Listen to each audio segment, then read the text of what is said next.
আজ আপনাদের দেখাবো বরিশাল বিভাগের ইতিহাস ও সংস্কৃতি। বরিশাল বিভাগ বাংলাদেশের দক্ষিণ অঞ্চলে অবস্থিত একটি ঐতিহাসিক ও প্রাচীন সৌন্দর্যমণ্ডিত অঞ্চল। অসংখ্য নদী, খাল, জলপথের কারণে একে বাংলার ভেনিস বলা হয়। বর্তমানে বরিশাল বিভাগে 6টি জেলা রয়েছে: বরিশাল, ভোলা, পটুয়াখালী, পিরিজপুর, ঝালকাঠি ও বরগুনা।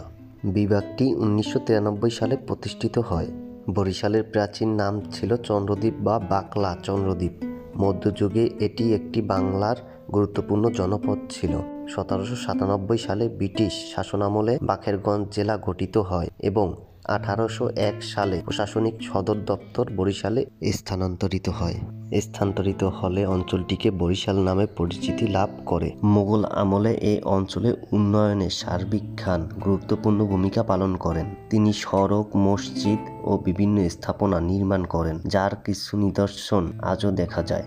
বরিশালের সংস্কৃতি নদীকেন্দ্রিক জীবনধারার সঙ্গে গভীরভাবে জড়িত। বাটিয়ালি, জারি ও সারি গান জনপ্রিয়। নৌকাবাইজ বরিশালের অন্যতম ঐতিহাসিক খেলা, যা গ্রামগঞ্জে প্রতি বছর আয়োজন করে একটি উৎসব মুখর পরিবেশ তৈরি হয়। বরিশাল বিভাগে গ্রামীণ মেলা ও লোক উৎসব ব্যাপকভাবে পালিত হয়। মেলা ও সাংস্কৃতিক অনুষ্ঠানের দিক থেকে অন্যান্য জেলার থেকে বরিশালের বিভাগের মানুষ অনেক এগিয়ে আছে। এরা বিভিন্ন অনুষ্ঠানে অংশগ্রহণ করেন এবং অনুষ্ঠানে যোগ দিয়ে আনন্দ উল্লাস মেলা নিয়ে মেতে থাকেন। বরিশাল অঞ্চল নদীমাতৃক হওয়ায় ইলিশ মাছকে কেন্দ্র করে বিভিন্ন সাংস্কৃতিক অনুষ্ঠান ও উৎসব অনুষ্ঠিত হয়। বাংলাদেশে প্রায় 70% ইলিশ মাছ বরিশাল অঞ্চল থেকে যায়। এখানে জেলেরা ডিঙি, নৌকা, ট্রলার নিয়ে গভীর সমুদ্রে এবং নদী থেকে ইলিশ মাছ সংগ্রহ করে এবং সারা বাংলাদেশে রপ্তানি বা বাজারজাত করে। এছাড়াও বরিশালে বহু বিখ্যাত লোকের জন্ম, যেমন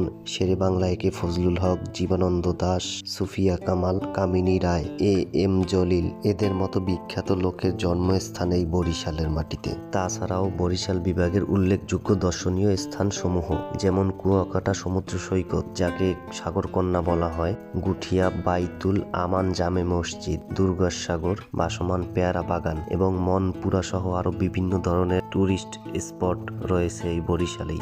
বরিশালের অর্থনীতির মূল কৃষি ও মৎস্য সম্পদের উপর নির্ভরশীল। ধান, নারকেল, সুপারি এবং বিশেষ করে ইলিশ মাছ এই অঞ্চলের অর্থনীতিতে গুরুত্বপূর্ণ ভূমিকা রাখে। সাম্প্রতিক সময়ে পায়রা বন্দর, বিভিন্ন উন্নয়ন প্রকল্প বরিশালের অর্থনীতির গুরুত্ব আরও বাড়িয়ে দিয়েছে। বরিশাল শুধু নদী খালের জনপদ নয়, এটি বাংলাদেশের ইতিহাস, সংস্কৃতি, সাহিত্য ও প্রাকৃতিক সৌন্দর্যের একটি অন্যতম ভাণ্ডার। নদীমাতৃক জীবন, সমৃদ্ধ ইতিহাস এবং অতিথি পরায়ণ মানুষের জন্য বরিশাল দেশের অন্যতম আকর্ষণীয় অঞ্চল। দর্শক, আপনাদের সাথে দেখা হবে অন্য কোনো জেলার ইতিহাস ও ঐতিহ্য সংস্কৃতি নিয়ে।